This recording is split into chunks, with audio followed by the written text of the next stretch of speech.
बिस्मिल्लाहिर्रहमानिर्रहीम। अस्सलाम वालेकुम। मज़ेदार और खुशबूदार मटर पुलाव बनाने के लिए सबसे पहले मैंने एक देगची ली है और इसको मैंने चूल्हे पे रख दिया है और नीचे गैस ऑन कर दी थी और इसमें अब शामिल कर दिया है 1 कप ऑयल का।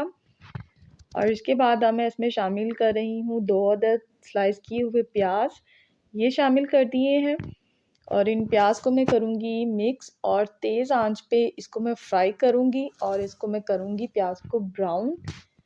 जी, तो प्याज ब्राउन हो चुका है और इसमें अब मैं शामिल करूँगी थोड़ा सा पानी। और पानी को शामिल करने के बाद अब मैं इसमें शामिल कर रही हूँ 1 टीस्पून कुटा हुआ अदरक लहसुन, ये शामिल कर दिया है। इससे बहुत ही अच्छा टेस्ट आता है और इसको कर दिया है मिक्स। और मिक्स करने के बाद अब मैं इसमें शामिल करूँगी 2 अदद दरमियाने साइज़ के कटे हुए टमाटर, वो शामिल कर दिए हैं। और 1 टेबलस्पून लंबी कटी हुई अदरक, ये शामिल कर दी है।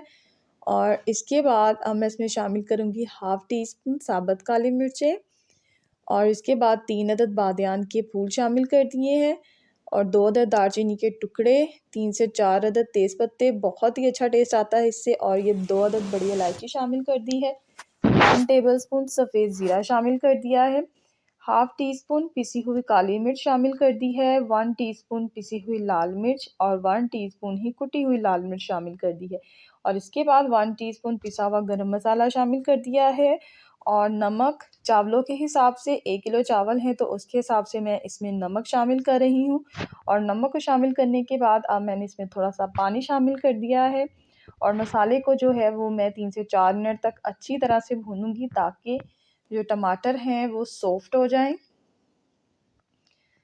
जी, तो जो टमाटर हैं वो सॉफ्ट हो चुके हैं और मसाला जो है देखिए माशाल्लाह कितना ज़बरदस्त सा ये भुन चुका है। और अब मैं इसमें शामिल करूँगी आधा किलो मटर। 1 किलो मटर लिए थे तो उनको छीलने के बाद ये आधा किलो मटर निकले हैं, तो ये मटर मैंने शामिल कर दिए हैं।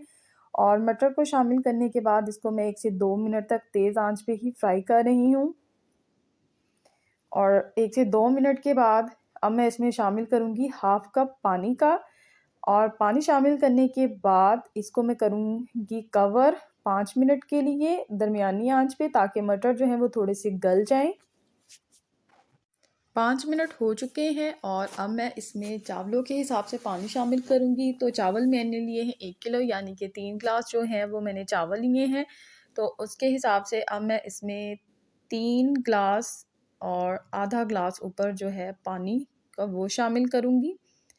ये देखें, यानी कि जितने आपने चावल लेने हैं 3 ग्लास, तो उससे आपने जो डबल है वो पानी इसमें डालना है। तो ये मैंने पानी शामिल कर दिया है। और पानी को शामिल करने के बाद अब मैं इसमें जो है 3 से 4 अदद हरी मिर्चें वो हाथ से ही तोड़ के शामिल कर दूँगी।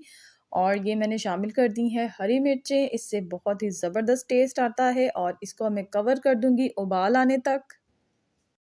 पानी में उबाल आना शुरू हो चुका है तो अब मैं इसमें शामिल करूँगी चावल। 1 किलो चावल लिए थे जिनको मैंने अच्छी तरह से धो के आधा घंटा पहले जो है वो भिगो दिया था। और इसमें चावल जो है वो शामिल कर रही हूँ। हमेशा जो है अच्छी क्वालिटी के चावल लेंगे तो जो भी चीज़ आप बनाएंगे चावलों के लिए वो बहुत ही मज़ेदार बनेगी।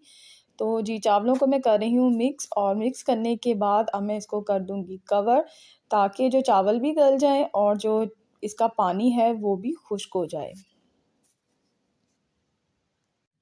चावलों का पानी खुश्क हो चुका है और अब मैंने नीचे जो है वो तवा रख दिया है और इसको अब मैं 10 मिनट के लिए हल्की आंच पे दम लगा दूँगी।